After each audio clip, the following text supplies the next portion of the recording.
That was liquid football. The beauty of the game in all its glory tonight. AS Monaco nil, Tottenham Hotspur nil. What a thrilling game of football that was. I'm only joking, of course. It was pathetic and I'll probably forget about it within the next hour. But it's a point for Spurs. That's 5 points out of a possible 9 in the Champions League so far. We beat Copenhagen at home. That's 8 from 12. Considering we finished 17th last season, lost 22 games, to get 8 points from a possible 12 in our first 4 in the Champions League, I'd take it all day long. A point tonight is a decent result. Vicario, fantastic in goal. A clean sheet. But there aren't loads of positives to take apart from the ones I've just mentioned, to be honest with you guys. I thought Monaco were by far the better team. I don't think we got a clean sheet because we defended well. I thought we defended far better against Aston Villa than we did tonight. Villa, we limited them to very little, but they were clinical tonight. Monaco were cutting us open, especially in those last 10 to 15 minutes, literally every couple of minutes, and they just weren't finishing their dinner. They weren't clinical, and thankfully Vicario could have saved the Titanic in goal tonight. I've been a big critic of him recently. Phenomenal tonight. Absolutely phenomenal. Was his distribution exceptional? No. But his shot stopping, unbelievable. And credit where it's due. Sometimes keepers don't get the credit they deserve. He should tonight. Our man of the match by a country mile. Bar none. No one close to him. But our defence not great. It shows how much we miss Romero.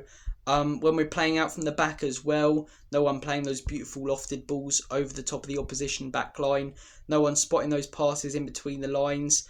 We're very poor on the ball. We were against Aston Villa in the first half. We were again today throughout the whole game. Just getting overrun in midfield. No one really dropping deep to connect. Up top, lack of quality. Kudus, teams are marking him out of games now. Richarlison up top. Very, very poor. Didn't get any service, but didn't get himself involved. Odobert was pretty average. Just a very poor performance tonight from Spurs. Very poor. We've had quite a few of them so far this season. I mean, I'm not going to make any rash judgments. We're right at the start of a project. Thomas Frank's only been here a few months, and for the most part, he's done a good job. But yeah, very poor performance tonight. The Wolves one was just as bad as this. It's 2 performances in particular where I think, we've been very poor and very lucky to come away with points. But last season, we don't come away with points in those 2 games, whereas this season, we do. Maybe a bit of luck on our side with that, or maybe it's because we constantly stay in games. But yeah, some really poor individual performances. As I say, Monaco, just not clinical enough. If they were, they would have won tonight and could have won quite comfortably. The fellow we were looking at in the summer, Alacucho, I don't know exactly how you pronounce his name. He looked very good tonight. 2-footed, constantly causing problems. He had a few shots from outside the box that weren't fantastic, but at least he's having them. And yeah, every time he was on the ball, he was a threat for them. When they brought on, the likes of Minamino towards the end, took off Fatty, I questioned that they actually became more dangerous. So lots of positives to take for Monaco under Pocognoli. They just didn't take their chances. They start to take their chances in other games, they win a lot. But I think they mentioned on commentary on TNT that Monaco have won 5 out of their last 7 games against English teams at home. They've beaten the likes of Barcelona there in recent years. Just drew against Manchester City. So to go there and get a point, it is a good result. Looking on paper, Monaco 0, Tottenham 0. It's not bad. But you watch the 90 minutes of football, it was bad. It was poor. And thanks to Vicario, we're not coming away fuming with a loss. Big game on the weekend, Everton away. I want to see a performance there.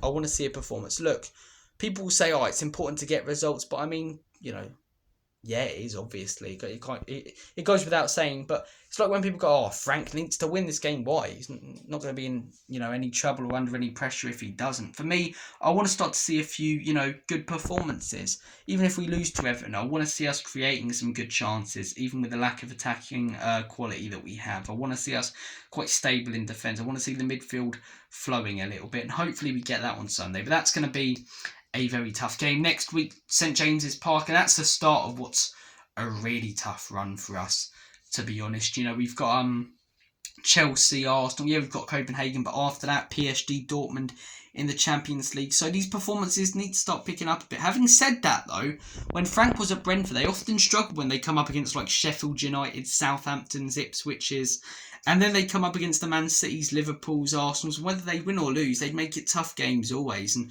against PSG and Manchester City, we were fantastic in both of those games. So I wouldn't be surprised if we actually play a lot better against a tougher opposition. But yeah, tonight, a lot of people expecting us to win. I didn't necessarily expect us to win. I thought we would, but I wouldn't say, this is or should be a comfortable 3 points, because it's not an easy away game at all. But the performance, not great. Not great. As I say, Vicario, fantastic as an individual. I thought Gray started the game very well, petered out a little bit, but I thought he was pretty solid overall, in all honesty. Bentancur, not too bad at all. But then Bergval, pathetic. Both him and Simmons really looking poor at the minute. It's like, when people are criticising Frank's team selections, I'm like, well, whatever he goes with at the moment is going to annoy people. I know Tell isn't in the Champions League, but if he chooses Tell on Sunday, people are going to go, he's not good enough.